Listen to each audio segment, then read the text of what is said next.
সাবেক প্রতিমন্ত্রী ও বিএনপির ভাইস চেয়ারম্যান হারুনুর রশিদের জানাজা জাতীয় সংসদ ভবনের দক্ষিণ প্লাজায় অনুষ্ঠিত হয়েছে। বেলা 10:30টায় অনুষ্ঠিত জানাজায় অংশ নেন জাতীয় সংসদের স্পিকার, ডেপুটি স্পিকার, বিএনপি মহাসচিব মির্জা ফখরুল ইসলাম আলমগীর, রাজনৈতিক নেতাকর্মী এবং অসংখ্য গুণীগ্রাহী।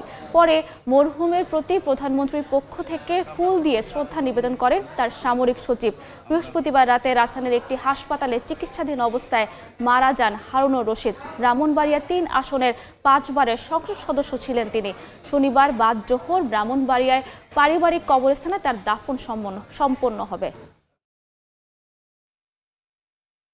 সততা, নিষ্ঠা, দলের প্রতি আনুগত্য, গণতন্ত্র পুনরুদ্ধার তথা গণতন্ত্র রক্ষার জন্য তিনি ছিলেন পাহাড় সমান ব্যক্তিত্ব। আপাত মস্তক একজন সৎ মানুষ, বিজ্ঞ মানুষ, প্রজ্ঞাবান মানুষ ছিলেন এবং বাংলাদেশ জাতীয়তাবাদী দলের প্রতিষ্ঠা লগ্ন থেকে দলের সঙ্গে সম্পৃক্ত ছিলেন। সত্যিকারের জনপ্রতিনিধি ছিলেন জনাব হারুনুর রশিদ। তার মৃত্যুতে দেশ একজন জাতীয়তাবাদী ঘরানার একজন মহান নেতাকে আমরা হারিয়েছি।